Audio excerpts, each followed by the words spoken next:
From New York, Mosharraf Zaidi joins us. He's a Pakistani journalist and columnist who's also served as a consultant for the UN and the European Union in Pakistan and Afghanistan. He was also quoted in Jeremy Scahill's report. I mean, that there are covert US operations in Pakistan is one of the worst kept secrets of the Pentagon. But nonetheless, did these allegations surprise you?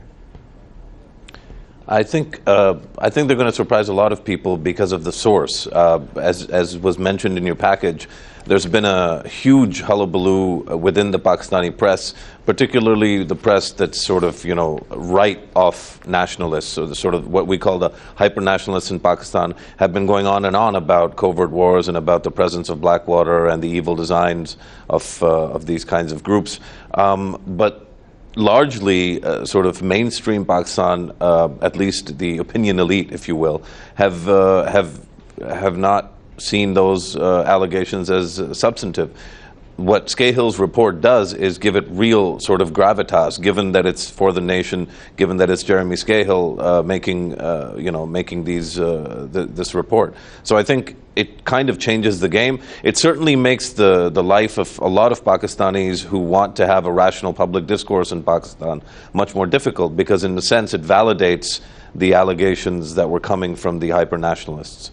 And of course, it's not, I mean, in the last few weeks, we've had a drip of allegations like this. Seymour Hersh had a piece recently in The New Yorker about cooperation on nuclear safety. Is it conceivable that such programs, they could be in place without the full cooperation of the Pakistani military?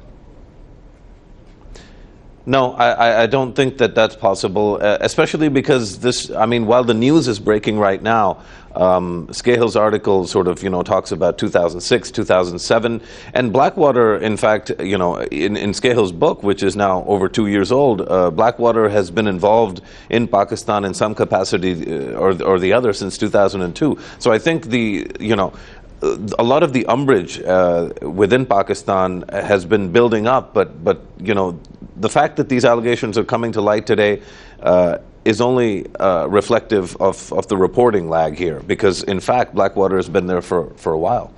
So who has the most to lose by these allegations and or to gain? Is it the Pakistani military? Is it the civilian government?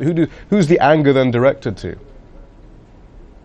I think largely this will get directed at the Zardari government, the PPP government that won the election last year in February, and that is already teetering on the back of its inability to perform some of the basic governance functions in the country. Even though it's the Pakistani military, really, which is cooperating on a lot of these programs.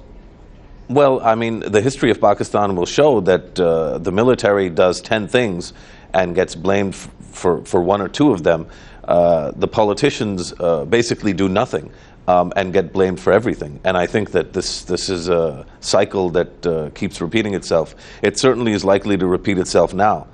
Well, what do you make very quickly of that allegation by the Pakistani Taliban that they're not responsible for civilian bombings, that it's Blackwater? Well, I mean, I think that there's people, a very small group in Pakistan that will buy that and will be sort of, will have their opinions buttressed by that, supported by that. But I think the large majority of Pakistanis, according to all the opinion polling, whether it's the Pew survey or the IRI survey, the large majority of Pakistanis reject the Taliban, and the fact that they haven't bombed, that not every single one of the bombings, even if it is a fact, even won't change the perception of the Pakistani people about the Taliban. The Taliban are not a popular group of folks in Pakistan. Earlier I spoke with Jeffrey Addicott. He's a professor of law at St. Mary's University in San Antonio, Texas. He's also a former senior legal advisor to U.S. Special Forces. I asked him whether it's possible the U.S. president does not know of the extent of Blackwater's alleged covert actions in Pakistan. I don't believe that. The president, has increased these drone attacks. He knows what his forces are. He's intimately aware of the assets that he has and how they're using them. And of course, in any war, you have covert operations, so that in and of itself is not something sinister. And it depends on your premise. If we're not in a state of war, then yes, we're assassinating people and we're kidnapping people. If we are in a state of war, then we're killing belligerents, and we're detaining belligerents, which is perfectly lawful. The legal division here is that these civilian contractors can only engage in defensive type activities, supply and support of actually uniformed personnel. If they press the envelope and engage in offensive operations, that's when it becomes questionable. And in my opinion, they're probably pressing the envelope, and more we're using civilian contractors because of their expertise to assist probably in planning offensive operations, but they're not in there pulling the triggers and doing the actual functions. Those are done by military personnel. And what about congressional oversight? Is there a need for that in this situation? Well, I think so. I mean, we obviously have to have Congress involved in this war, and anytime you have a war, both branches should be involved. The executive branch and the congressional branch have a role to play. And again, the fact that we're engaged in covert operations, that's part of the quote-unquote war on terror. It's a war that's fought against individuals that don't wear uniforms, they don't belong to a nation state, they do not abide by the law of war, and so we need intelligence, we need covert activities as long as we act within the law.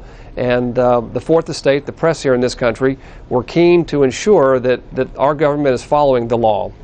But given the mood on Capitol Hill, you sometimes wonder whether there'll be a few people who are quite reassured by this, and if they do now address this issue, it'll probably be to legalize covert operations, or indeed the mandate of the president and his military commanders to hire such contractors.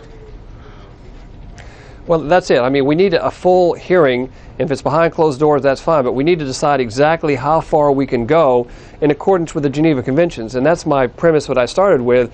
The law of war, which was the last major revision was 1949, and then in the 70s, they really weren't written to address this war that we're in right now, where we're fighting belligerents that, again, as I said, they don't belong to a country, they don't wear uniforms.